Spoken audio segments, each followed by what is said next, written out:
कंस चाणूरमर्दनं देवकी परमानंदं कृष्णं वंदे जगद्गुरु. जय श्री कृष्ण. प्रश्नाचं स्वरूप काय आहे, प्रश्न कोणता आहे, कुठल्या परीक्षेमध्ये विचारला, हे सगळं आधी सांगून मग पुढे सुरू करा. हा, मी आता तुम्ही सरावाला दिलेला प्रश्न होता तो घेतलेला आहे, परीक्षेचा नाही घेतलेला. घेऊ का हर परीक्षेचा? हरकत नाही, हरकत नाही, जो हा असेल कोणताही चालू हा शकेल. हा. प्रश्न आमचा आणि उत्तर तुमचे, आपले जे उपक्रम होता त्यामधील अध्याय पहिल्यावरचा प्रश्न आहे. ज्याच्याशी युद्ध करावयाचे ते सर्व नातलग आणि ज्येष्ठ आहेत हे समोर पाहिल्यावर अर्जुनाच्या शरीरावर व मनावर कोणते परिणाम झाले आणि त्यावर अर्जुनाला काय वाटले, हा एक प्रश्न आहे. आणि त्याच्यातला आणखीन एक, म्हणजे हा उपप्रश्न 3 आहे. युद्ध न करण्याबद्दल अर्जुनाने कोणती कारणे सांगितली आहेत. आणि तिसरं आहे, पहिल्या अध्यायात शेवटी अर्जुनाने काय निर्णय घेतला. तर ह्या तिन्हीचं उत्तर आहे. हा हा अध्याय प्रथम परीक्षेमध्ये विचारलेला प्रश्न होता हा आणि फक्त मी त्याला फोड करून छोटे छोटे करून दिले होते. हा. हा अध्यायाचं नाव, पहिला अध्याय अर्जुन विषाद योग. श्री भगवंताने अर्जुनाला निमित्त करून संपूर्ण जगाला गीतेच्या रूपात महान उपदेश केला. हा अध्याय गीतेची प्रस्तावना आहे. या अध्यायात कौरव आणि पांडव या दोन्हीकडील मुख्य मुख्य योद्ध्यांची नावे सांगितल्यावर मुख्यतः अर्जुनाला बंधू बांधवांच्या नाशाच्या शंकेमुळे उत्पन्न झालेल्या मोहजनित विषादाचे वर्णन आले आहे. अशा प्रकारे चांगली संगत मिळाल्यावर प्रापंचिक भोगामधील वैराग्याच्या भावनेमुळे विषाद सुद्धा कल्याणाच्या दिशेने पुढे नेणारा ठरतो. म्हणून या अध्यायाचे नाव अर्जुन विषाद योग असे ठेवले आहे. ही आपली उत्तराची प्रस्तावना आहे. ज्याच्याशी युद्ध करावयाचे ते सर्व नातलग आणि ज्येष्ठ आहेत हे समोर पाहिल्यावर अर्जुनाच्या मुखातून पुढील श्लोक आले. अर्जुन उवाच दृष्ट्वैमेवं स्वजनं कृष्ण युत्सं समुपस्थितं सीदन्ति मम गात्राणि मुखैश्च परिशुष्यति वेपुतुश्च शरीरे मे रोमहर्षश्च जायते गांडीवं संसृते हस्तात् चैव परिधेयते न च शक्नोम्यवस्थातुं भ्रमतीव च मे मनः. अर्जुन म्हणाला, हे कृष्णा, युद्धाच्या इच्छेने रणांगणावर उभ्या असलेल्या या स्वजनांना पाहून माझे अवयव गळून जात आहेत. तोंडाला कोरड पडली आहे, शरीराला कंप सुटला आहे आणि अंगावर रोमांच उभे राहत आहेत.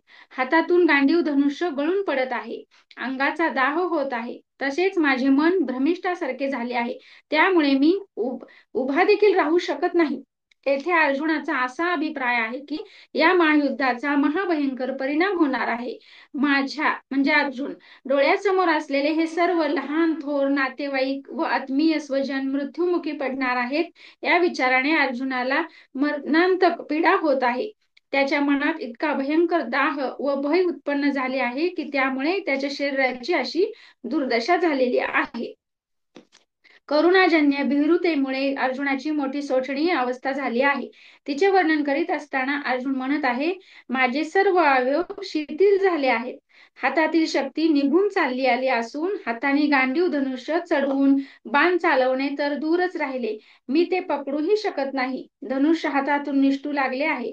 युद्धाच्या भावी परिणामांच्या काळजीमुळे माझे मन इतके जळू लागले आहे की त्यामुळे माझी जळू लागली आहे आणि भीषण मानसिक दुःखामुळे माझे मन कोणत्याही गोष्टीवर क्षणभर सुद्धा स्थिर होत नाही. त्याचा परिणाम म्हणून माझे मस्तक भिरभिरू लागले आहे आणि असे वाटते की मी आता मूर्छित होऊन खाली पडेन. अशा अनर्थकारक युद्धामुळे उभे राहणे सुद्धा एक पाप वाटत आहे. निमित्तानीच पश्यामी विपरीतानि केशव न च श्रेयोनुपश्यामी हत्वा स्वजनमाहवे. हे केशवा, मला विपरीत चिन्हे दिसत आहेत. युद्धात आपतांना मारून कल्याण होईल असे मला वाटत नाही. अर्जुन भाव प्रकट करीत आहे की अवेळी ग्रहण होणे, धरती थरथरणे आणि आकाशातून नक्षत्र पडणे इत्यादी वाईट शकुनामुळे असे वाटते की या युद्धाचा परिणाम चांगला होणार नाही. म्हणून माझ्या समजुतीने युद्ध न करणे श्रेयस्कर होय. युद्धात आपल्या सख्या नातेवाईकांना मारल्यामुळे कोणत्याही प्रकारचे हित होण्याची शक्यता नाही, कारण आत्मीय स्वजनांना मारल्यामुळे मनामध्ये पश्चातापामुळे मारल्यामुळे प्रथमतः क्षोभ उत्पन्न होईल. दुसरे म्हणजे त्या लोकांच्या जीवन दुःखमय बनेल. आणि तिसरे म्हणजे त्यांना मारल्यामुळे मोठे पाप लागेल. या दृष्टीने या लोकीही व परलोकीही साधणार नाही. म्हणून माझ्या मते युद्ध करणे कोणत्याही प्रकारे उचित नाही असे अर्जुनाला वाटत आहे. न कांक्षे विजयं कृष्ण न च राज्यं सुखानि च किन्नो राज्येन गोविंद किं भोगैर्जीवित्वेन वा. हे कृष्णा, मला तर विजयाची इच्छा नाही, राज्याची नाही की सुखाचीही नाही. हे गोविंदा, आम्हाला असे राज्य काय करायचे? अशा भोगांनी आणि जगण्याने तरी काय लाभ होणार आहे? अर्जुन आपल्या चित्ताच्या स्थितीचे चित्र उभे करीत म्हणतो की हे कृष्ण, या आत्मीय स्वजनांना मारल्यावर जो विजय, राज्य व सुख मिळेल त्याची मला मुळीच इच्छा नाही. मला तर असे वाटते की या लोकांना मारल्यावर आम्हाला या लोकी अगर परलोकी पापच मिळणार आहे. मग कशासाठी युद्ध करावे आणि या लोकांना मारावे? या राज्यापासून व भोगापासून मिळणार काय? माझ्या मते तर त्यांना मारून स्वतः जगण्यात कोणताही लाभ नाही. एषामर्ते कांक्षितन्नो राज्यं भोगा सुखानि च एतम इमेव स्थिता युद्धे प्राणं त्यक्त्वा धनानि च. आम्हाला ज्याच्यासाठी राज्य, भोग आणि सुखादी अपेक्षित आहेत तेच हे सर्वजण संपत्तीची आणि जीविताची आशा सोडून युद्धात उभे टाकले आहेत. अर्जुन सांगत आहे की मला स्वतःसाठी राज्य, भोग आणि सुखादीची गरज नाही, कारण मी जाणतो की त्यामध्ये स्थायी आनंदही नाही आणि ते नित्यही नव्हेत. या बंधू बांधव इत्यादी स्वजनांसाठी मला राज्याची इच्छा होती, परंतु ते सर्वजण युद्धात प्राण देण्यासाठी तयार झालेले आहेत असे मला दिसत आहे. जर या सर्वांचा मृत्यू झाला तर राज्य, भोग आणि सुख इत्यादीचा काय उपयोग?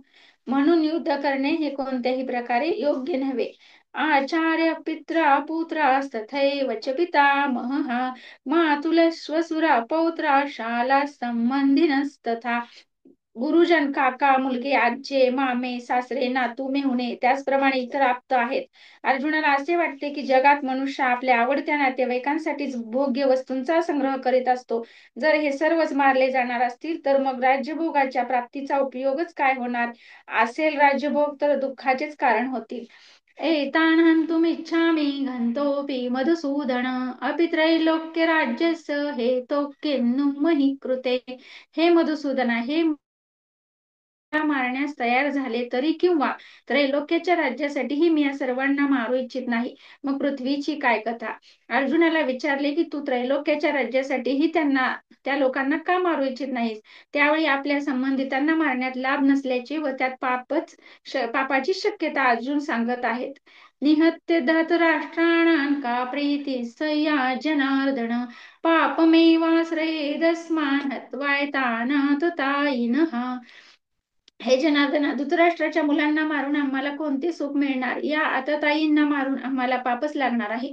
अर्जुन म्हणतो की विरुद्ध पक्षातील या धृतराष्ट्र पुत्रांना आणि त्यांच्या साथीदारांना मारल्यामुळे या लोकी आणि परलोकी आम्हाला कोणतीच सिद्धी मिळणार नाही. तर इच्छित वस्तूच मिळणार नसेल तर सुख कसे मिळणार? म्हणून कोणत्याही दृष्टीने मी यांना मारू इच्छित नाही.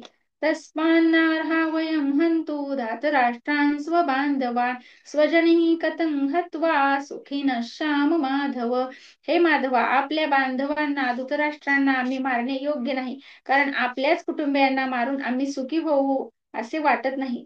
अर्जुन असे म्हणत आहे की आपलेच बांधव असलेले या धृतराष्ट्र संबंधितांना मारणे सर्वथा योग्य, अयोग्य, अनुचित आहे. आमच्यासारखे चांगले पुरुष असे अनुचित कार्य कसे करू शकतील? माधवा, या कुटुंबियांच्या मारण्याच्या कल्पनेनेच अत्यंत दुःख होत आहे, संताप होत आहे. तर मग क्रोध आणि लोभाच्या भरात आम्ही जर त्यांना मारू तर आम्हाला किती दुःख होईल? त्यांना मारून आम्ही कसे सुखी होऊ? या ठिकाणी हे आमचे घनिष्ठ संबंधी आहेत. या ममताजन्य मोहामुळे आपल्या क्षत्रियोचित कर्तव्याकडे अर्जुनाने पाठ फिरवले आहे. कारण जेव्हा मोह होतो तेव्हा मनुष्याचा विवेक दबला जातो. विवेक दबल्याने मोहाचे प्राबल्य वाढते. मोह प्रबल झाला की आपल्याला कर्तव्याचे स्पष्ट भान राहत नाही. सर्व नातलंगांना आणि ज्येष्ठांना पाहिल्यावर अर्जुनाच्या शरीरावर व मनावर कोणते परिणाम झाले याचे वर्णन श्लोक क्रमांक 28 मधील अर्धा व 29 व 30 मध्ये आले आहे. श्लोक क्रमांक 30 पासून 37 पर्यंत अर्जुनाला युद्धभूमीवर स्वजनाला पाहून काय वाटले, याच्या मनामध्ये कोणते विचार आले ते मांडले आहेत. युद्ध न करण्याबद्दल अर्जुनाने पुढील कारणे सांगितले आहेत. स्वजनांना मारणे हे सर्व तऱ्हेने हानिकारक आहे असे सांगून अर्जुन युद्ध न करण्याबद्दलची कारणे श्लोक क्रमांक 38 पासून ते श्लोक क्रमांक 45 पर्यंत देत आहेत. यद्यपि न पश्यन्ति लोभोपहत चेतसः कुलक्षये कृतं दोषं मित्रद्रोहे च पातकम् कथन्न नियमस्माभिः पापद्यस्मान् निवर्तितुम् कुलक्षय कृतं दोषं प्रपश्याद्भिर्जनार्दन. जरी लोभामुळे बुद्धिभ्रष्ट झालेल्या यांना कुळाचा नाश झाल्यामुळे उत्पन्न होणारा दोष आणि मित्रांशी वैर करण्याचे पातक दिसत नसले तरी हे जनार्दना, कुळाच्या नाशाने उत्पन्न होणारा दोष स्पष्ट दिसत असतानाही आम्ही या पापापासून परावृत्त होण्याचा विचार का बरे करू नये? कुलक्षये प्रणश्यन्ति कुलधर्मा सनातनः धर्मे नष्टे कुलकृष्णं धर्मोऽभिभवत्युत. कुलाचा नाश झाला असता परंपरा कुलधर्म नाहीसे होतात. कुलधर्म नाहीसे झाले असता त्या कुळात मोठ्या प्रमाणात पाप फैलावते. अधर्माभिभवात् कृष्ण प्रद्युषन्ति कुलस्त्रियः स्त्रीषु दुष्टाशु वार्ष्णेय जायते वर्णसंकरः.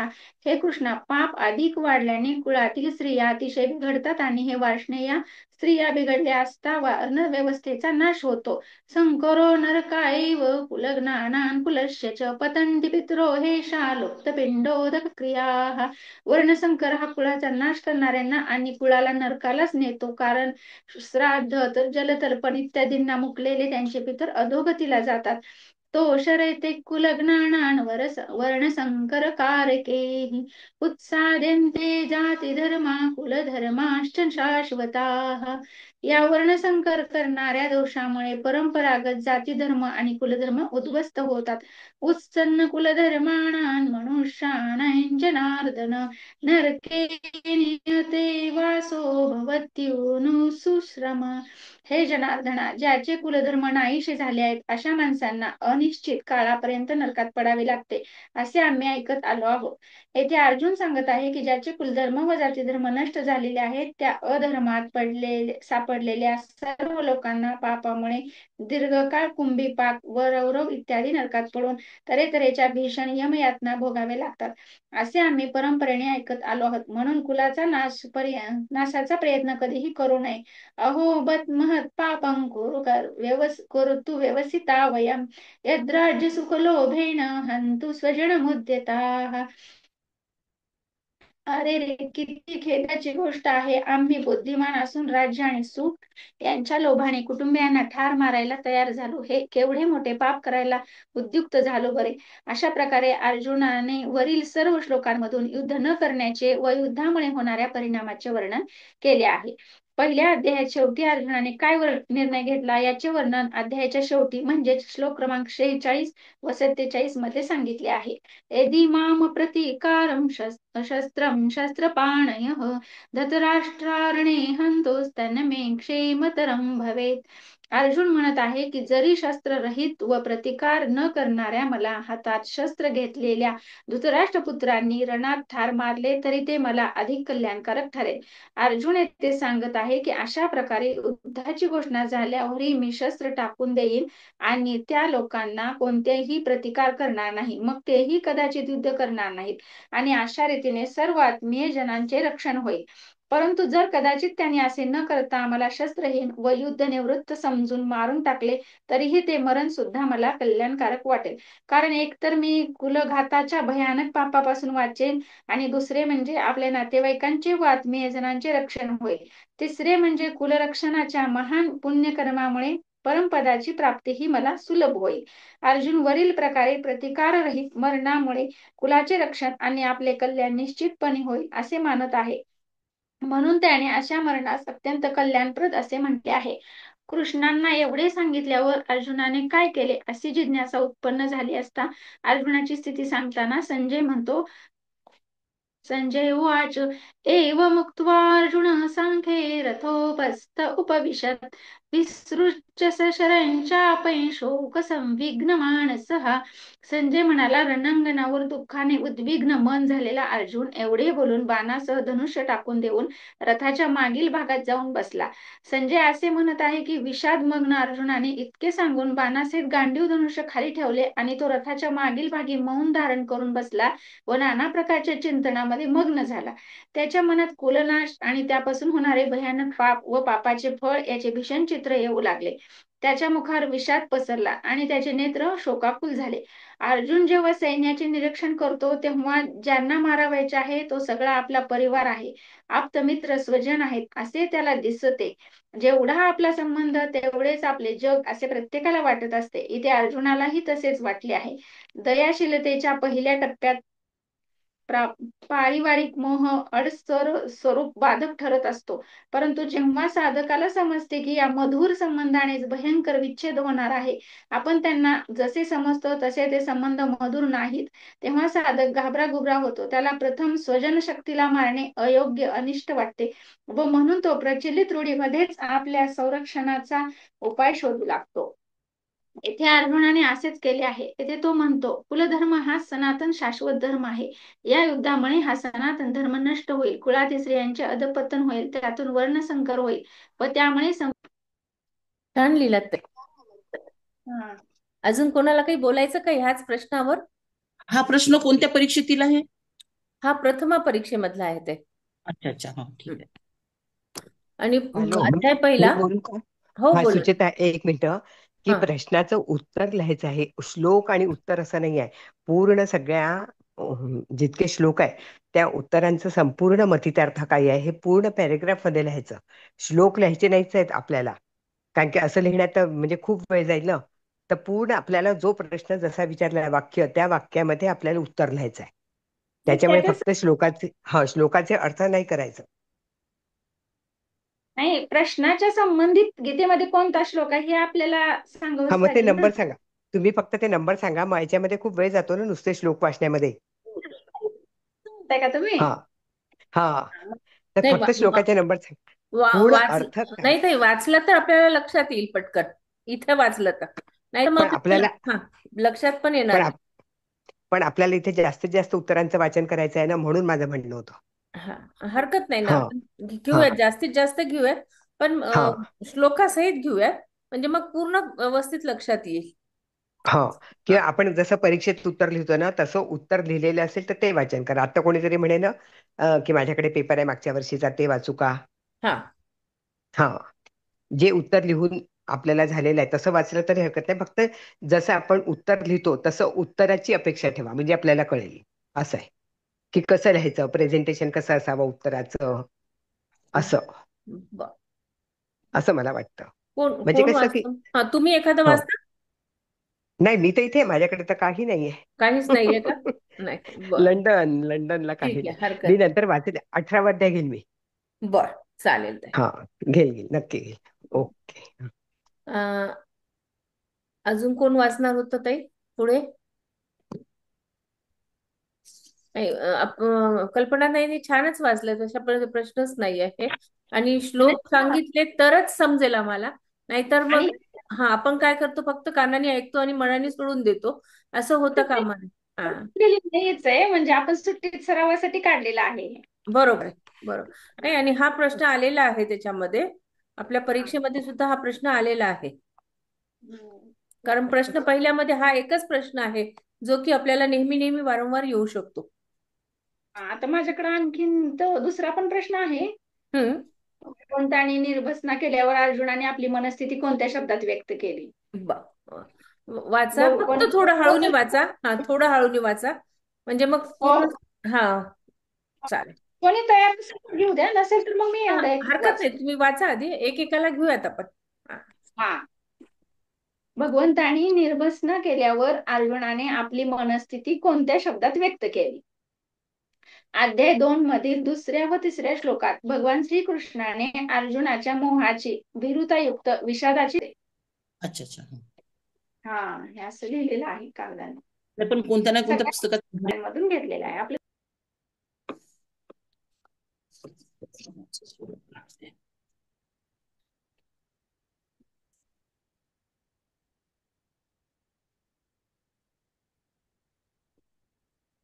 मध्यमा तृतीय प्रश्न पत्र आहे हे. सभी प्रश्नों के उत्तर गीता तत्व विवेचने के अनुसार लिखिए. यामध्ये अशी सूचना दिलेली आहे. पहला प्रश्न है, श्री गीता जी की महिमा गंगा जी व गायत्री से कैसे बढ़कर है, विवेचना कीजिए.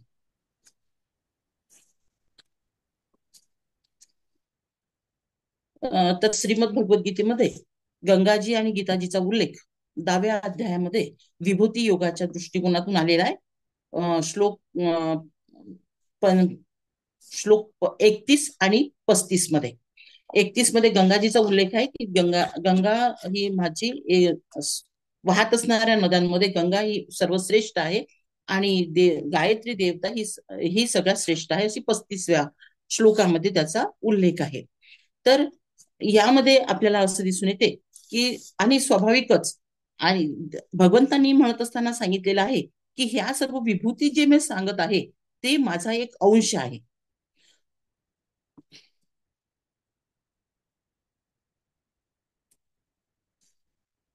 भगवंतांनी इथे सांगितलेलं होतं की ह्या सर्व ज्या विभूती आहे सांगत आहे ते सर्व जगातील सर्वश्रेष्ठ अशा विभूती त्यांनी सांगितल्या, परंतु या ठिकाणी सांगता सांगता हे सांगितलेलं आहे की हे सर्व माझ्या एका अंशाचं आहे. आणि हा जो ग्रंथ श्रीमद भगवद्गीता रणांगणावर अर्जुनाला सांगितलेला आहे श्रीकृष्णांनी, तर हा एक रहस्यमय ग्रंथ आहे. तिच्यामध्ये संपूर्ण वेदांचे सार आहे. हिची रचना इतकी सरळ आणि सुंदर आहे की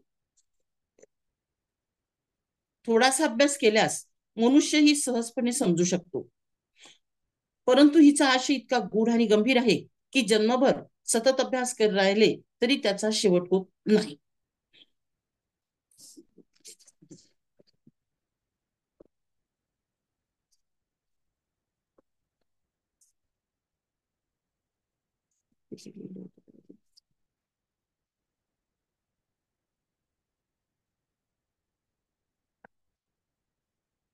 हा, तर गीता ही गंगेपेक्षाही श्रेष्ठ आहे. कशी? शास्त्रांमध्ये गंगा स्नानाचे फल मुक्ती असे सांगितलेले आहे. गंगेमध्ये स्नान करणारा स्वतः मुक्त होऊ शकेल, पण दुसऱ्याला तारण्याचे सामर्थ्य त्याच्यामध्ये नसते. परंतु गीतारूपी गंगेमध्ये बुडी मारणारा स्वतःच मुक्त होतो. खेरीज तो दुसऱ्याचा उद्धार करण्यास सुद्धा समर्थ होतो. गंगा ही तर भगवंताच्या चरणापासून उत्पन्न झालेली आहे आणि गीता ही साक्षात भगवान नारायणाच्या मुखारविंदातून निघालेली आहे. जो येऊन तिच्यामध्ये स्नान करतो त्यालाच गंगा ही मुक्त करते, परंतु गीता घरोघरी जाऊन लोकांना मुक्तीचा मार्ग दाखवते. या सर्व कारणामुळे गीता ही गंगेपेक्षा श्रेष्ठ आहे. गीता ही गायत्रीपेक्षाही श्रेष्ठ आहे. गायत्री जपाने मनुष्याची मुक्ती होते, हे बरोबर आहे, परंतु गायत्री जप करणारा सुद्धा स्वतःच मुक्त होतो. मात्र गीतेचा अभ्यास करणारा दुसऱ्यांना भवसागर पार करून नेणारा बनतो. जर मुक्तीदाता भगवंत स्वतः त्याचा होतो तर मग मुक्तीची गोष्ट ती काय? मुक्ती त्याच्या चरणरजामध्ये वास करते, तो मुक्तीचे सत्र उघडतो. गीतेला प्रत्यक्ष भगवंतापेक्षा श्रेष्ठ म्हटल्यास काही अतिशयोक्ती होणार नाही. म्हणून भगवंतांनी स्वतः म्हटले आहे की गीता श्रेयम तिष्ठामी गीता मे चोत्तमम गृहम गीता ज्ञानमुपाश्रित्य त्रिलोकान पलयाम्यहम. वराह पुराणामध्ये हा उल्लेख आलेला आहे की मी गीतेच्या आश्रयाने राहतो. गीता माझे श्रेष्ठ घर आहे. गीतेच्या ज्ञानाच्या आधारेच मी तिन्ही लोकांचे पालन करतो. याशिवाय गीतेमध्ये भगवंतांनी मुक्तकंठाने ही घोषणा केली आहे की जो माझे गीतारूपी आज्ञेचे पालन करील तो निसंशयपणे मुक्त होईल. अध्याय 3 31 श्लोक. इतकेच नव्हे तर भगवंत म्हणतात की जो कोणी हिचा अभ्यासही करील ज्याच्याद्वारे मी ज्ञान यज्ञाने पूजला जाईल. 18व्या अध्यायातील 70वा श्लोक. गीतेच्या अध्ययनाने इतके महत्व आहे, मग जो मनुष्य हिच्या उपदेशाप्रमाणे आपले जीवन घडवितो आणि तिचे रहस्य भक्तांना देतो आणि भक्तांमध्ये हिचा विस्तार व प्रचार करतो तर तो गीतेपेक्षा, तो गंगेपेक्षा आणि गायत्रीपेक्षाही मोठा होतो, असे भगवंतांनी त्याच्याबद्दल म्हटलेले आहे की असा जो व्यक्ती आहे तो माझा अत्यंत आवडता होत. भगवंतांना असा मनुष्य प्राणाहून प्रिय असतो असे म्हटल्यास अयोग्य होणार नाही. अशा प्रकारे गीता ही भगवंताचा श्वास आहे, हृदय आहे. भगवंताची ती वाङ्मयीन मूर्ती आहे. ज्याच्या हृदयात वाणी, शरीरात आणि सर्व इंद्रिये त्यांच्या क्रिया यांच्यामध्ये गीता मुरली आहे तो पुरुष प्रत्यक्ष गीतेची मूर्ती आहे. त्याचे दर्शन, स्पर्श, भाषण आणि चिंतन यांच्यामुळे दुसरे लोक परम पवित्र बनतात. गीता साक्षात भगवान श्रीकृष्णाच्या मुखारविंदातून निघालेली वाणी आहे. तिचे संकलन करते श्री व्यास आहेत. भगवान श्रीकृष्णाने आपल्या उपदेशात जो पुष्कळचा भाग पद्यामध्ये सांगितला होता तो श्री व्यासांनी जसाच्या तसाच ठेवलेला आहे. जो थोडासा भाग त्यांनी गद्यात सांगितला होता तो व्यासांनी स्वतः श्लोकबद्ध केला. आणि तसेच अर्जुन, संजय आणि धृतराष्ट्र यांची वचने आपल्या भाषेत श्लोकबद्ध केलेली आहे. व हा 700 श्लोकांचा संपूर्ण ग्रंथ 18 अध्यायात विभक्त करून महाभारतात सामील केलेला आहे. आणि म्हणून जर आपण गंगेचे जरी मूळ बघितलं तर भगवान श्रीकृष्णाच्या चरणारविंदातून ती निघालेली आहे. आणि भृगु ऋषीने आपल्या पिढीचा उद्धार करण्यासाठी गंगेला पृथ्वीवर आणलं. अखेर पृथ्वीवर येऊन तिचा ओघ संपूर्ण पृथ्वीला सहन होणार नाही म्हणून भगवान शंकरांनी गंगेला आपल्या जटेमध्ये धारण केलेलं आहे. आणि जटेमधून नंतर गंगा निघाली, तिचा वेग कमी झाला आणि जी आज गंगा आपल्याला दिसते तो तिचा वेग आहे. अशा प्रकारे गंगेचं कार्य जर आपण बघितलं तर ते श्रीमद भगवत गीतेपेक्षा कमी आहे किंवा श्रीमद भगवत गीतेमध्ये गंगेचाही समावेश होतो. आणि गायत्री देवीचंही म्हटलं तरी गायत्री देवी ही वेदांची जननी आहे. गायत्री देवी ही वेदांची जननी आहे. पण गायत्री देवीच्या जपाने, गायत्रीचा जप हा सर्वश्रेष्ठ जप म्हणून भगवान श्रीकृष्णाने सांगितलेला आहे.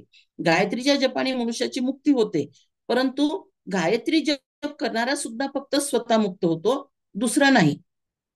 परंतु भगवान या श्रीमद भगवत गीतेची पूजा केल्यास किंवा श्रीमद भगवत गीतेची आराधना केल्यास मात्र जप करणारा तर होतोच, आराधन करणारा तर होतोच मुक्त, पण त्याच्या भोवतालचे वातावरण असते ते एकदम पवित्र वातावरण बनते आणि संपूर्ण परिवार सुद्धा संपूर्ण पापातून मुक्त होऊ शकतो.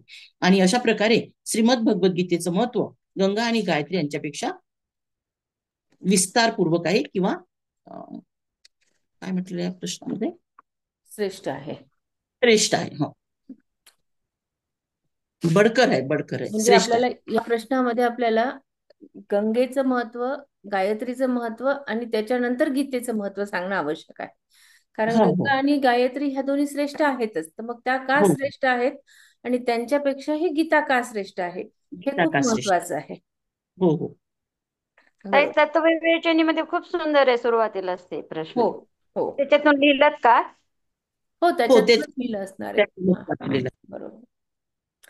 थोडस याच्यामध्ये सोबत वाचते मी ह्याच प्रश्नाचं उत्तर थोडक्यात. वाच. गंगा का श्रेष्ठ आहे, गायत्री का श्रेष्ठ आहे आणि त्याच्यानंतर गीता का श्रेष्ठ आहे.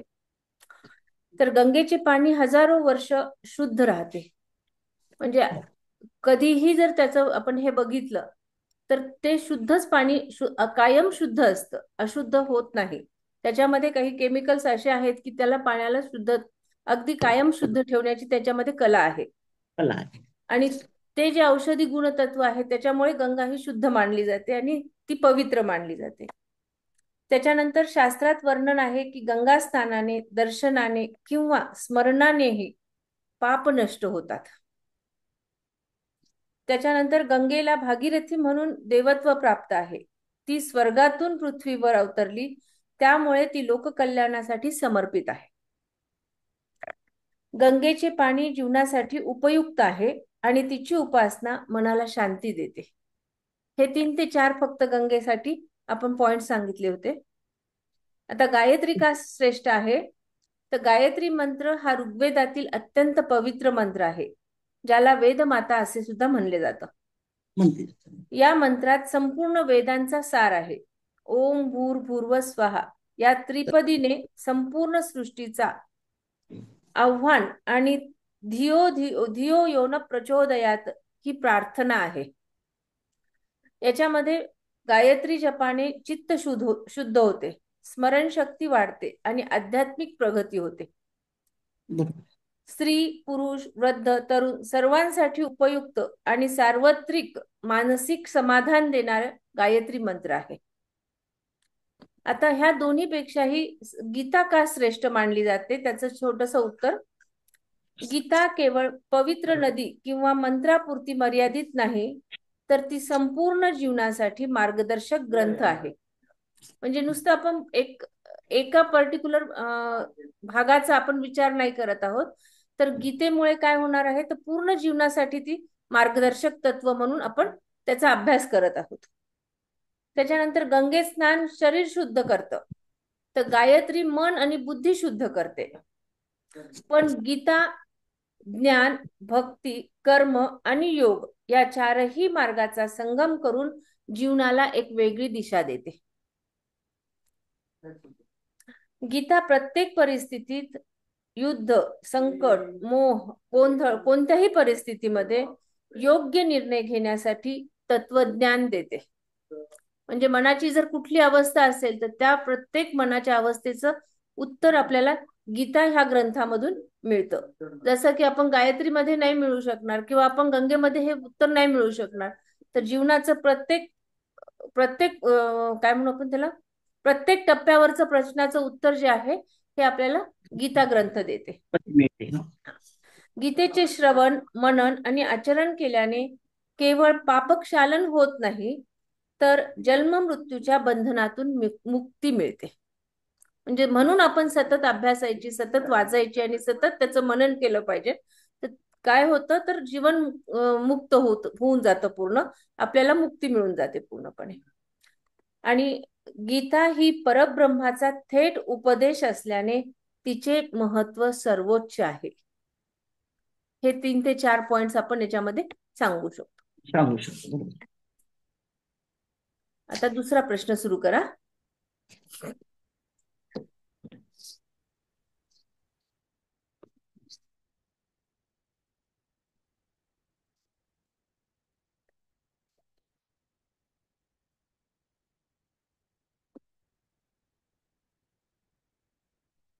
ताई, ते गीता के साम्यवाद एवं वर्तमान साम्यवाद की विवेचना कीजिए हा प्रश्न आहे.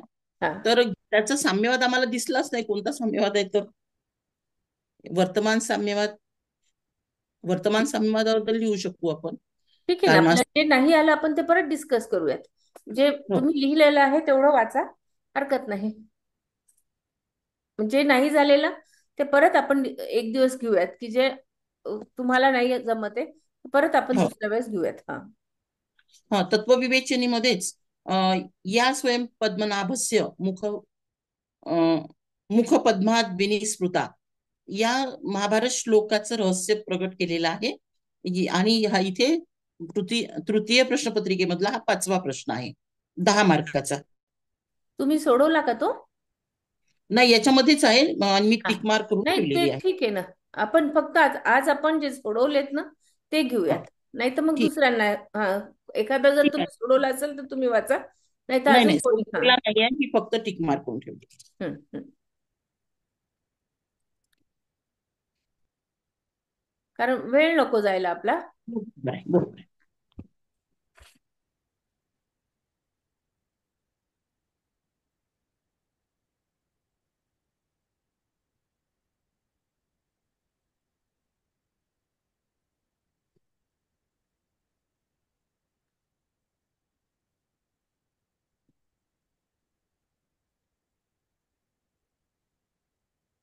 हा, वाचा ना ताई.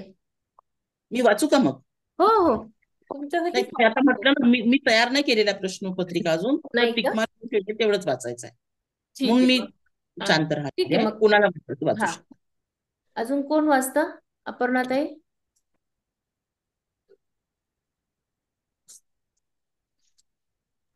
5व्या अध्यायाचा ना? हा, हो चालेल. प्रश्न वाचून मग उत्तर सांगा. हो, 5वें अध्याय का प्रथम प्रश्न पत्रिकेमधला दूसरा प्रश्न आहे. 5वें अध्याय का सारांश लिखकर उनके कोई 2 श्लोक जो इस प्रश्न पत्र में नहीं आए हो वो लिखिए, असा प्रश्न आहे. तर मी 5व्या अध्यायाचा सारांश वाचून दाखवते. श्रीमद भगवद्गीतेच्या 5व्या अध्यायाचे नाव कर्मसन्यास योग आहे.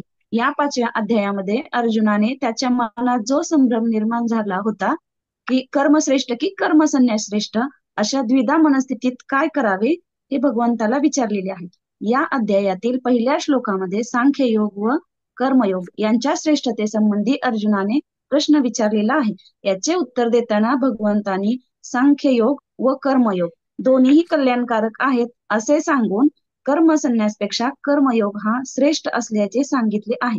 4थ्या व 5व्या श्लोकामध्ये सांख्ययोग व कर्मयोग या दोन्हीचे फल एकच असल्यामुळे दोन्हींचे ऐक्य प्रतिपादन केलेले आहे. 6व्या श्लोकात कर्मयोगाविना सांख्ययोग संपादित करणे कठीण असल्याचे सांगून कर्मयोगाचे फल म्हणजेच ब्रह्माची त्वरित प्राप्ती होणे असे सांगितले आहे. 7व्या श्लोकात कर्मयोगाच्या निर्लिप्ततेचे प्रतिपादन करून 8व्या व 9व्या श्लोकात सांख्ययोगाकडे कर्तृत्व नसण्याचा निर्देश केलेला आहे. भगवान श्रीकृष्ण अर्जुनाला स्पष्ट सांगतात की दोन्ही योग हे उत्तमच आहेत, ते मोक्ष प्राप्त करून देणारे आहेत. सांख्य योगाने आणि कर्मयोगाने लोक एकाच स्थानी पोहोचतात. हे दोन्ही मार्ग एकच आहेत, यात जरा देखील भिन्नता नाही. आपण तसे मानतो. भक्तिभावित कर्म हे शुष्क मानसिक तर्कवादापेक्षा अधिक चांगले आहे. तसेच भक्ती मार्ग हा अधिकच सोपा आहे, कारण भक्ती दिव्य स्वरूप असल्यामुळे ती मनुष्याची कर्मबंधनातून मुक्तता करते. इंद्रिय तृप्तीसाठी जी कर्मे केली जातात ती सांसारिक बंधनास कारणीभूत होतात. जोपर्यंत मनुष्य शारीरिक सुखाचा दर्जा सुधारण्यासाठी कर्म करीत राहतो, तोपर्यंत त्याला विविध प्रकारच्या शरीरांमध्ये निश्चितपणे देहांतर करावे लागते. त्यामुळे त्याचे भौतिक बंधन सतत चालू राहते. मनुष्य हा इंद्रिय तृप्ती करण्यासाठी सतत धडपडत असतो, पण तो या गोष्टींचा कधी विचार करत नाही की आपले दुःखमय वर्तमान शरीर म्हणजेच आपल्याच मागील आयुष्याचा म्हणजे सकाम कर्माचा परिणाम आहे. हे शरीर तात्पुरते असले तरी देखील मनुष्याला अनेक प्रकारे क्लेशच देत असते. म्हणून प्रत्येक इंद्रियाची तृप्ती करणारे कर्म करणे योग्य नाही. जोपर्यंत मनुष्य आपल्या मूळ स्वरूपाबद्दल जिज्ञासा करीत नाही, तोपर्यंत त्याचे जीवन असफलच समजले जाते. मनुष्याला आपल्या मूळ स्वरूपाचे ज्ञान जोपर्यंत होत नाही, तोपर्यंत सकाम कर्म करावे लागते. आत्मस्तरावर कर्म करणे अगदी आवश्यक आहे, नाहीतर भवबंधनातून आपल्याला मुक्ती मिळू शकत नाही. मनुष्याने संपूर्ण ज्ञानयुक्त होऊन केलेल्या कर्मानेच वास्तविक ज्ञान प्राप्तीमध्ये प्रगती होते. केवळ अज्ञानी लोकच कर्मयोग आणि सांख्ययोग भिन्न आहे असे मानतात. जे लोक खरंच ज्ञानी आहेत ते म्हणतात की या दोन्ही मार्गापैकी कोणत्याही एका मार्गाचे चांगल्या रीतीने जो अनुसरण करतो त्याला दोन्ही मार्गाचे फळ प्राप्त होते. भगवंतांनी अर्जुनाला त्याच्या मोहावस्थेतून दूर करण्यासाठी त्याला उपदेशपर भरपूर माहिती बरेच ज्ञान दिलेले आहे. अर्जुनाला अतिशय उत्तम अशा पद्धतीने श्रीकृष्णाने समजावून सांगितले आहे की जाणत्याला आणि नेणत्याला हा भवसागर तरुण जाण्यासाठी एकच सोपा मार्ग आहे, तो म्हणजे कर्मयोग. हा मार्गच सर्वात जास्त सोयीचा आहे.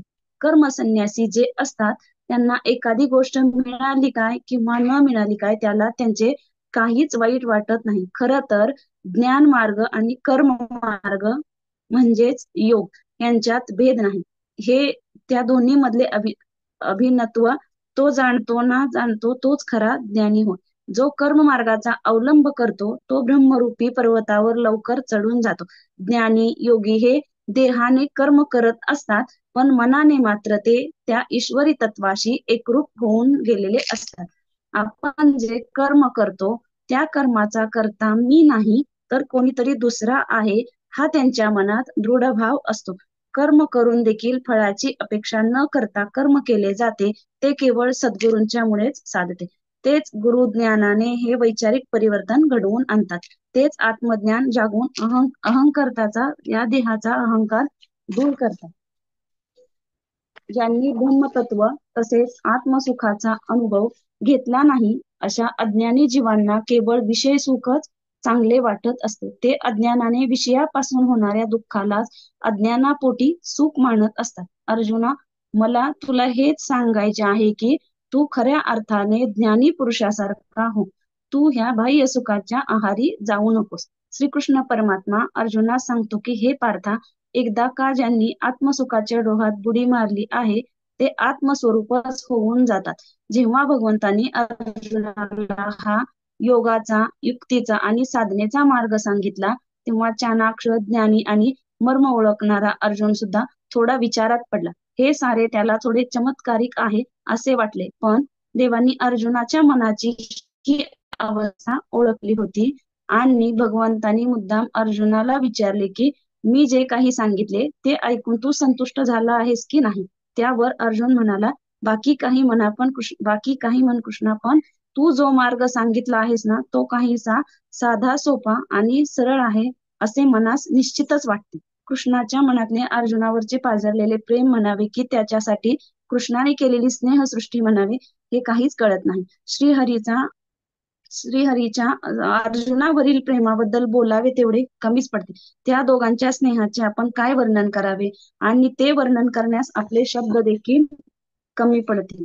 खरोखरच ज्या ईश्वराचे आणि त्यांच्या कृपेचे मोजमाप करता येत नाही त्याबद्दल अधिक न बोललेलेच बरे. श्रीकृष्ण परमात्मा हा त्या भक्तराज अर्जुनाच्या मोहात फारच गुंतला होता, म्हणून की काय तो अनेक गोष्टी मोठ्या प्रेमाने समजावून सांगत आहे. भगवान श्रीकृष्ण अर्जुनाला म्हणतात, हे बघ, ज्या प्रकारे तुझ्या मनाला संतोष होणार असेल त्या त्या प्रकाराने मीही तुला बोधामृत पाजण्यास तयार आहे. अर्जुनाचे चित्त पुन्हा पुन्हा भगवान आपल्या बाजूस वळवून अतिशय सुंदर स्नेहसंवाद साधत आहेत. अशा प्रकारे वरील विवरणातून आपण 5व्या अध्यायाचा सारांश पाहिला. असं मी म्हणजे उत्तर लिहिलेलं होतं 5व्या अध्यायाचा सारांश.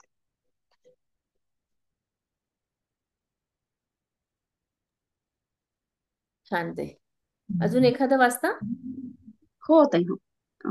तृतीय प्रश्नपत्र, प्रश्न क्रमांक 6. योगी महात्मा पुरुषों के आचरण और उनकी महिमा का वर्णन कीजिए. श्रीमद भगवत गीतामध्ये संपूर्ण मानवी जीवनाचे जणू काही सारच सांगण्यात आलेले आहे. भगवान श्रीकृष्णांनी अर्जुनाच्या माध्यमातून या ठिकाणी सर्वसामान्य मूढ अज्ञानी जनांना अतिशय सुंदर मार्गदर्शन केलेले आहे. भगवंतांनी अर्जुनाला तसेच त्याच्याबरोबर आपणा सर्वांना देखील अनेक वेगवेगळ्या प्रकारचे साधना मार्ग या ठिकाणी सांगितलेले आहेत आणि त्यातीलच एक पर्वणी म्हणजे योगी. योगी महात्मा पुरुषांचे आचरण आणि त्यांची महिमा ही कशा प्रकारची आहे त्याचे भगवंताकडून झालेले वर्णन हे आपल्याला गीतेमध्ये पाहायला मिळते. कर्मसन्यास आणि कर्मयोग हे दोन्ही वेगवेगळे आहेत असे तू मानू नकोस. ज्याप्रमाणे एकच व्यक्ती 2 वेगवेगळ्या नावांनी ओळखली जाते त्याप्रमाणे त्या एकाच मोक्ष मार्गाची ही केवळ 2 नावे आहेत. जी व्यक्ती कोणत्याही प्रकारची फलाची अपेक्षा न करता कर्म करते त्यालाच योगी पुरुष असे देखील म्हणतात. कोणतेही कर्म करीत असताना त्या कर्माचे करते आपण आहोत हा भाव त्या योग्याच्या मनात नसतो. कोणत्याही कर्माच्या फलाबाबत पूर्ण अनासक्त असल्याने अशी कर्मेही स्वधर्माचरणाचे एक कर्तव्य म्हणून तो पुरुष करीत असतो. तो कर्म करीत असला तरी तो नुसता योगी नाही तर तो योगेश्वर असतो. त्याचे मन हे कामनारहित असते. असे पुरुष आपली कर्मे हे धर्मपालन व उदरनिर्वाहासाठी करीत असल्याने तो कर्म करूनही कर्मसन्यासीच असतो. तो खऱ्या अर्थाने संन्यासी असतो कारण त्याने सर्व संकल्पाचा त्याग केलेला असतो. जर मनोवृत्ती, बुद्धी, विचार हे संन्यस्त नसतील तर केवळ अंगी घातलेल्या भगव्या वस्त्राने काही कोणाला खरा संन्यासी म्हणता येणार नाही. भगवान श्रीकृष्णांनी या ठिकाणी अर्जुनाला योगी पुरुषाची लक्षणे सांगितली आहेत. योगी पुरुषांच्या साधकाला आत्मज्ञान प्राप्त झालेले असते. तो जीवनातल्या सुखदुःखाच्या पलीकडे सुखदुःखाकडे पूर्ण साक्षीत्वाने पाहतो. त्याच्या मनात कोणत्याही प्रकारच्या फलाची इच्छा नसते. तो सदैव साक्षी आणि जागृत असतो. योगी पुरुषाची ही जी पात्रता, स्थिती असते, योग्यता असते ती कोणी कोणाला देण्यासारखी नसते. ती एकाने दुसऱ्याला देता येत नाही. ती फक्त एक खरा साधकच सद्गुरूच्या कृपा प्रसादाने आणि स्वतःच्या साधना आणि उपासनेनेच प्राप्त करून घ्यायची असते. ज्याला या अवस्थेला जाऊन पोहोचायचे असते त्याला यम नियमादी अष्टांग योगाच्या पायऱ्या चढून जावे लागते. मगच त्याला ब्रह्म ऐक्यावस्था प्राप्त होते. असा योगी पुरुष जरी बाह्यकारी सर्व क्रिया कर्मे करीत असला तरी तो अंतर्यामी क्रियाशून्य असतो. जीवाच्या ठायी असणारे मीचे स्मरण टाकून देहाभिमान गळून पडला की स्वयं जीवासच मी ते परब्रह्म आहे याचा प्रत्यय येतो. योग्यास सर्वत्र ते एक परब्रह्मच व्यापून उरलेले असते. योग्यांचे आचरण हे अतिशय श्रेष्ठ आणि कौतुकास्पद असते. त्यांना कोणत्याही गोष्टीचा दंभ अहंकार नसतो. तसेच ते सर्वांकडे समान समत्वाच्या भावनेने पाहतात. त्यांना शत्रू, मित्र, बांधव, उच्च नीच हे सर्वजण म्हणजे त्या परब्रह्मरूपी सोन्याचे नाना आकार धारण केलेले दागिनेच वाटतात. हे अशा पद्धतीने योगी लोकांचे आचरण असते. योगी हा संग्रह न करणारा, आशा आकांक्षाचा त्याग केलेला, शरीर आणि अंतःकरणावर देखील नियंत्रण असलेला असतो. आणि असे योगी गुप्तसानी एकट्याने राहून आपले मन निरंतर ईश्वराच्या ठिकाणी लावत असतात. योगारूढ होऊ इच्छिणाऱ्या योग्याने आधी शरीर बुद्धीवर पूर्णपणे नियंत्रण करावे आणि स्वतःचे अंतःकरण सातत्याने परमात्म्याशी जोडलेले राहील, त्याच्याशी एकरूप होऊन राहील असे पहावे. अर्थात या सर्वासाठी ध्यान चिंतनाचा खूप उपयोग होतो. परमात्म्याच्या ठायी अंतःकरण सर्व प्रकारे एकरूप करावे. गुप्तपणा हा एकांत स्थानाच्या दृष्टीने जसा महत्वाचा आहे, तसा वृत्तीच्या दृष्टीने देखील खूप महत्वाचा आहे. आपण काय करतो हे कोणाला कळू नये. साधनेचे स्वरूप, त्यात होणारी प्रगती व परागती याचा पत्ता कोणाला लागू नये. कोणी गुरु असेल तर आवश्यकतेप्रमाणे साधनेत येणारे अनुभव व वाटणाऱ्या अडचणी त्यांच्यासाठी गुरुकडून मार्गदर्शन घ्यावे. इतर लोकांकडे त्याची वाच्यता करू नये. पण माणसाला राहवत नाही. आपले जे बारीक सारीक अनुभव असतील ते आपणाला इतरांना सांगावेसे वाटतात. आपली साधना ही साध्यापर्यंत पोहोचणारी असावी. खरे तर कोणत्याही साधनेत गुप्तता असावी.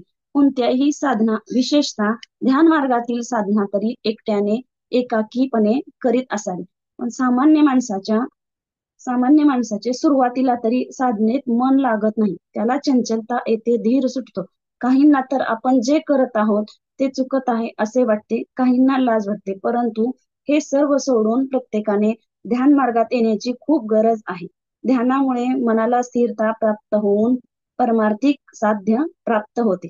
त्यामुळे साधकाने आपली साधना एकांतात आणि एकाकीपणे करणे चांगले. एकांतात अगदी एकटे असताना मन शांत, समाधानी, प्रसन्न राहिले पाहिजे. कधीही त्यात अंतर पडता कामा नये. साधना प्रामाणिकपणे यथाशक्ती जेवढी होईल तेवढी करत राहावी. साधनेत आळस आणि उपेक्षा लवमात्रही येता कामा नये. म्हणजे मग ती साधना खरी साधना ठरते आणि अशा साधनेच्या फलाविषयी मन अधीर होणार नाही याची देखील दक्षता घ्यावी. परमार्थात पहिला दोष आहे आळस आणि दुसरा दोष आहे उपेक्षा. हे दोन्ही दोष परमार्थात असता कामा नयेत. परमार्थ बिघडतो तो याच्यामुळेच. साधनेला खूप कमी वेळ देऊन इतर वेळ वाया घालवणे हे चुकीचे आहे. अशा आकांक्षा न बाळगता अपरिग्रह वृत्तीने एकट्याने राहून आत्मसाधना करावी. तसेच साधना एकही दिवसाचा खंड न पडता वर्षानुवर्ष करावी. सुख असो की दुःख असो ते आपल्या नियमाप्रमाणे करत राहावे. स्वतःप्रमाणे इतर सगळ्यांनाही सारखेच वागावे. असे जे समजतो त्याला हे अर्जुना श्रेष्ठ योगी समजावे. सर्वांच्या ठिकाणी ईश्वराला पहावे. ईश्वरात सर्व भूते पहावीत. आपणही आत्मरूपाने सर्वत्र आहोत, तसेच आपल्या ठिकाणी सर्व काही आहे असे पहावे. आत्म्याचा साक्षात्कार झालेला तो खरा योगी पुरुष असतो. आपल्यावरून जग ओळखावे अशी एक म्हण आहे, ती आपण याच अर्थाने वापरतो. रेड्याच्या पाठीवर मारलेल्या काठीचे बळ श्री ज्ञानेश्वर महाराजांच्या अंगावर उमटले होते. अशी घटना श्री ज्ञानेश्वरी महाराजांच्या चरित्रात उल्लेखलेली आहे. कारण ज्ञानेश्वर महाराज हे योगेश्वर होते. पण चांगल्या सज्जन सात्विक माणसाला निष्ठुरपणे कोणी ताडत असेल तर स्वतःला मारल्या इतका कळवळा येणे हे शक्य आहे. आणि श्रेष्ठ असणाऱ्या योगाच्या बाबतीत मात्र ही गोष्ट खूप संवेदनशील असते.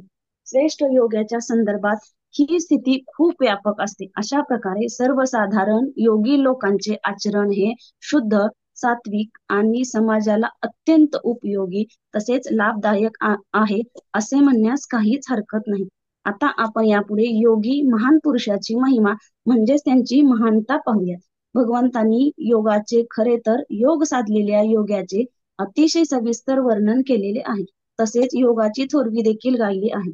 योगाचा लाभ झाला म्हणजे योगी समदृष्टी होऊन विलक्षण सुख कसे अनुभवतो त्याचे स्वरूप देखील सांगितले आहे. अर्जुन हा अत्यंत जिज्ञासू, बुद्धिमान आणि प्रामाणिक आहे. जे ऐकले ते आचरणात आणले पाहिजे असे त्याचे तत्व होते. कठीण दगडावर देखील पाण्याची बारीक धार जर अखंडपणे पडत राहिली तर त्या कठोर कातळालाही खळगा पडतो असे अनुभवास येते. तेव्हा हे मन शुद्ध का होणार नाही? आणि म्हणूनच आपण ज्ञान सदैव वाढवत जावे, विवेक करण्यास शिकले पाहिजे. आणि या प्रत्येक गोष्टीसाठी लागणारा काळ हा पुष्कळ मोठा असतो. तो महिने, वर्ष नाही तर जन्मोजन्मी मोजावा लागतो. म्हणून बाहेरच्या वर्तमानात असा पुरुष बहुधा द्वेषरहित, निस्पृह, निर्भय, शांत, मान अपमान, निंदा स्तुती यांची क्षिती न बाळगणारा असतो. तपस्विभ्योऽधिको योगी ज्ञानिभ्योऽपि मतोऽधिकः कर्मिभ्यश्चाधिको योगी तस्माद् योगी भवार्जुन. योगी हा तपस्वेपेक्षाही अधिक चांगला आहे. शास्त्र पारंगतापेक्षा सकाम कर्म करणाऱ्यांपेक्षा नेहमीच श्रेष्ठ मानला गेला आहे. सकाम तपस्वीपेक्षा परमार्थिक रुची असणारा, ध्येय निश्चित करणारा योगी श्रेष्ठ आहे. जो संसाराला विमुख होऊन परमात्म्याला सम्मुख झाला आहे तोच वास्तविक योगी आहे. असा योगी मोठमोठ्या तपस्वी, शास्त्रज्ञ, पंडित आणि कर्मकांडी पुरुषांपेक्षाही उच्च दर्जाचा आणि श्रेष्ठ आहे. कारण योगाचा उद्देशच परमात्मा असतो. तसेच निष्काम भाव हा असतो. भगवंतांनी देखील अर्जुनास योगी हो असे सांगितले आहे. अर्थात सर्व काम करत असतानाही पाण्यात उत्पन्न होणाऱ्या कमळाच्या पानाप्रमाणे निर्लिप्त व्हावे, हीच गोष्ट भगवंतांनी येथे योग्यांचा महिमा वर्णन करताना सांगितली आहे. तसेच भगवंतांनी अर्जुनाला सांख्ययोग, कर्मयोग आणि ध्यानयोग यांच्याविषयी वर्णन करून सांगितले आहे आणि योगी हो असे पुन्हा पुन्हा सांगत आहेत, कारण तेच एक निश्चित आणि कल्याणकारी आहे. योगी आणि भोगी यांचा विभाग वेगळा आहे. भोगी हे कधीही योगी होत नाहीत आणि योगी हे कधीही भोगी होत नाहीत. त्यांच्यात सखाम भाव असतो. ते जे भोगी असतात आणि भोगी असतात आणि ज्यांच्यात निष्काम भाव असतो ते योगी असतात. म्हणून सकाम भाव असणाऱ्या तपस्वी, ज्ञानी आणि सकाम कर्म करणाऱ्याहूनही निष्काम भाव असणारे योगी हे कायम श्रेष्ठ आणि महान असतात. त्यांची महानता कधीही कमी होत नाही. योग्यांचा मनावर संपूर्ण अधिकारांनी ताबा असतो. परमात्म्याशिवाय त्यांचा इतर कोणाशीही संबंध राहत नाही. योग ही एक अत्यंत अद्भुत अशी शक्ती आहे आणि ती प्राप्त करण्यासाठी ध्यान योगाचा अभ्यास करावा लागतो. रिद्धी सिद्धी इत्यादीच्या प्राप्तीसाठी आणि दुसऱ्यांना दाखवण्यासाठी योगाचा अभ्यास केला जाऊ शकतो, परंतु त्यापासून अंतःकरण शुद्ध होईलच असे नाही. योग एक महान शक्ती आहे आणि योगी पुरुष त्या शक्तीला परमार्थात म्हणजेच परमात्म्याच्या प्राप्तीसाठी उपयोगात आणतात. परावस्था प्राप्त असलेला योगी जो योग समाधीमध्ये मग्न आहे त्याला बाहेरचे कोणतेही अवडंबर प्रयत्न काहीही नसते. समाधीपासून विलग योगींना बाह्य जग व्यापार सुरू होतात. पुन्हा बाह्य विषयात समावेश म्हणून समजावे की योगी अवस्था प्राप्त असलेला मनुष्य स्वतःच्या प्रयोजनाकरता कधीही व्याकुळ होत नाही. ते प्राप्त परिस्थितीत लाभात संतुष्ट असतात. योगी जे काही सामान्य जीवनयात्रा कर्म करत असतात त्यामुळे त्यांच्यात कोणतेच संस्कार विशेष रूपाने उत्पन्न होत नाहीत. साधनाभ्यासाने योग्याची कर्मेही अकर्मतेला पावतात. आत्मस्थित योगी कामेच्छारहित असतात, त्यामुळे त्यांना सर्वच कर्मात ब्रह्मबोध होतो. त्यांची चित्तवृत्ती आत्मस्वरूपात विलीन होते, त्यामुळे ते ज्ञान स्वरूप अवस्थेत पोहोचतात. म्हणजेच त्यांना कर्म आणि कर्मफळ बाधित करत नाही. संन्यासी लोक हे त्यागी असतात, तर योगी लोक हे केवळ कर्मी असतात. त्यागाचे ध्येयफळ शांती मोक्ष हे आहे आणि क्रिया ही योग साधनेचे अंतिम फळ सुद्धा वासनाविरहित होऊन मोक्ष प्राप्त करणे हे आहे. सर्व त्यागी झाल्याशिवाय कोणी संन्यासी होऊ शकत नाही. तसेच योगाभ्यास साधून चित्त विक्षेप शून्य झाल्याखेरीज वासना निवृत्ती होत नाही. म्हणूनच यामुळे कोणी आपल्याला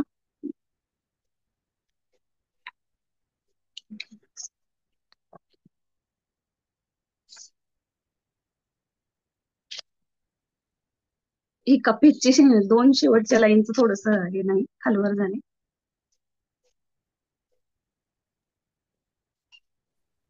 किती मार्काचा प्रश्न आहे? खूप लिहिलात. हा 20 मार्काचा होता. हो का? 10 किंवा 20 मार्काचा असेल. हा, तेच म्हणाले भरपूर आहे. हा याच्या आधीच तो हा एक प्रश्न विचारला जातो ना की कर्मयोगावरचा निष्क्रिय कर्म आणि सकर्म निष्काम कर्म आणि सकाम कर्म. सकाम कर्म. तू कोणी? ताई, सुचिता ताई, माझा एक प्रश्न तयार आहे उत्तर.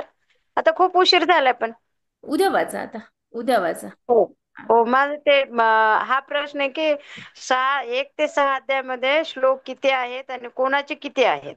बर, ठीक. हा उद्या घेऊयात आपण तो प्रश्न. अपर्णाताई, याच्यावर लिहिलंय का काही?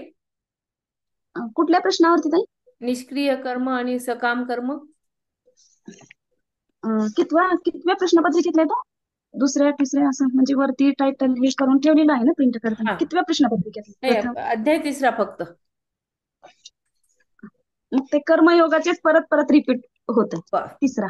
बर, हा आहे लिहिलेलं, उद्या वाचून दाखवते. बर, कर्मयोग.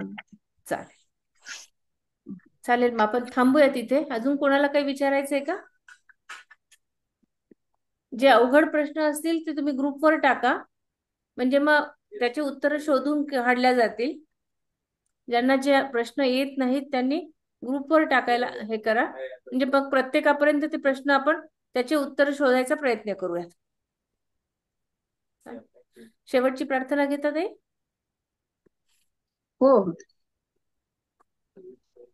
योगेशं सच्चिदानन्दं वासुदेवं व्रजप्रियं धर्मसंस्थापकं वीरं कृष्णं वन्दे जगद्गुरुं श्रीकृष्णं वन्दे जगद्गुरुं. जय श्रीकृष्ण.